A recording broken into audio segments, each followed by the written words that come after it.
Baik, selamat pagi, salam sejahtera buat kita semua. Kami dari kelompok 2 akan mempresentasikan tentang agen perlindungan hayati. Nah, demikian anggota kelompok kami. Yang pertama ada Desti Agustia Putri dengan NPM 10, kemudian Bima Yuwanto Pratama NPM 24, dan Adinda Eka Novitasari NPM 28, Dina Amelia Putri NPM 41, dan Aura Britania NPM 43.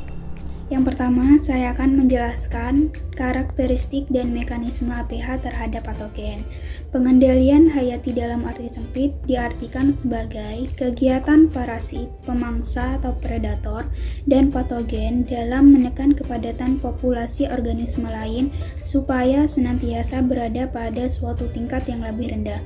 Pengendalian penyakit tanaman secara hayati dalam arti luas adalah setiap cara pengendalian penyebab penyakit atau pengurangan jumlah atau pengaruh patogen tersebut yang berhubungan dengan mekanisme kehidupan organisme lain selain manusia.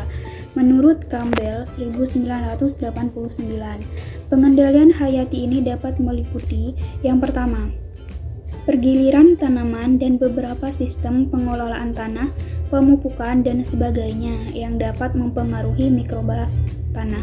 Yang kedua, menambahkan langsung mikroba antagonistik pada patogen atau yang sesuai dengan tanamannya. Yang ketiga, penggunaan bahan kimia untuk merubah mikroflora. Dan yang keempat, pemulihan tanaman yang diketahui dapat merubah genom tanaman yang dapat mempengaruhi mikroflora baik pada filosfere maupun rizosfere. Mekanisme antibiosis merupakan penghambatan patogen oleh senyawa metabolik yang dihasilkan oleh agensi hayati seperti enzim, senyawa-senyawa volatile, zat pelisis, dan senyawa antibiotik. Contohnya, agensi pengendalian hayati kelompok jamur. Jamur diketahui mampu menghasilkan bermacam senyawa beracun untuk melawan organisme lain. Agensi pengendalian hayati jamur dengan nama ilmiah Trichoderma viride, Trichoderma horizontianum, Trichoderma conini dapat dilakukan mekanisme pengendalian dengan cara mikroparasit, pesaing, dan antibiotik. Lanjutannya, mekanisme antibiosis merupakan penghambatan patogen oleh senyawa metabolik yang dihasilkan oleh agensi hayati seperti enzim, senyawa volatile, zat pelisis, dan senyawa antibiotik lainnya. Nah, salah satu contoh adalah agensi hayati kelompok jamur. Jamur diketahui mampu menghasilkan bermacam senyawa beracun untuk melawan organisme lainnya. Nah, agensi pengendalian hayati jamur dengan nama ilmiah Trichoderma viride, T. harzianum, T. conini, T. hamatum, T. pseudoconini, Penicillium sp. Peniopora gigantean, Pythium olligandrum, Sporodesmium sclerotiforum, Gliocladium virens. Dapat dilakukan mekanisme pengendalian dengan cara mikroparasit, pesaing, antibiotik, dan enzimatik pesaing, dan antibiosis dan mikroparasit.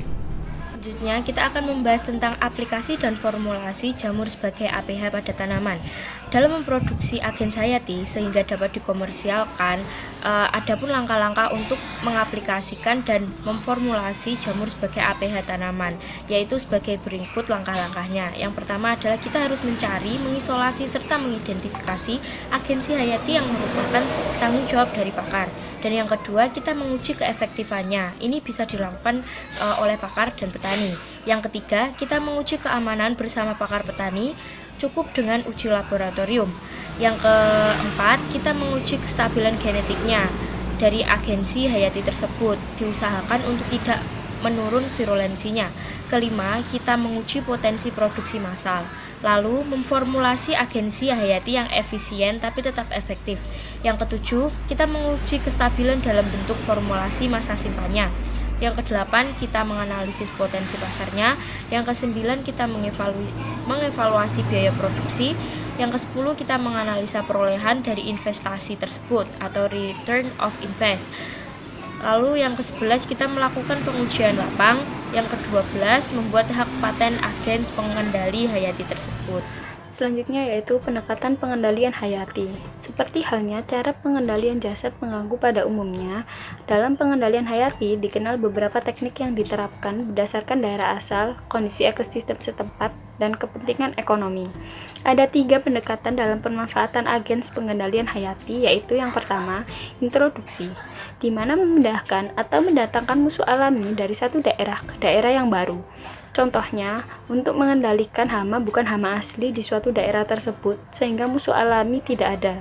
Yang kedua yaitu konservasi, di mana upaya untuk memelihara dan meningkatkan keefektifan musuh alami yang telah ada di daerah tersebut.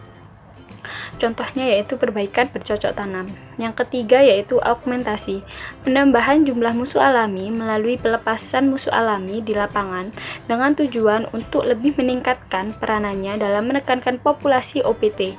Beberapa pendekatan dalam augmentasi yaitu ada 5. Yang pertama inokulasi, yang kedua inundasi, yang ketiga eksplorasi, yang keempat isolasi, dan yang terakhir formulasi. Keberadaan dan keberlanjutan agen pengendali hayati di lahan tanaman. Keberadaan APH sebagai ketahanan pangan di Indonesia. Keberlanjutan agensia pengendali hayati untuk mengatasi masalah penyakit tanaman menurut Kritliud 1995 dan Susanto 2008 yaitu yang pertama, kesadaran masyarakat dunia akan produk pertanian yang sehat dan aman. Yang kedua, ketidakmampuan fungisida sintetis. Yang ketiga, kepedulian akan keseimbangan ekologi dan keamanan lingkungan. Yang keempat, kesadaran petani dan keluarganya akan masalah kesehatan. Yang kelima, biaya eksplorasi agensia hayati yang rendah. Yang keenam, bertambahnya biaya produksi pertanian. Yang ketujuh, waktu penyiapan agensia hayati yang singkat. Yang kedelapan, ketersediaan agensia hayati melimpah di alam. Yang kesembilan, produk metabolit sekunder. Demikian presentasi yang boleh kami sampaikan. Kiranya ini boleh dapat dimengerti oleh teman-teman semua. Selamat belajar, semoga sukses, sehat selalu.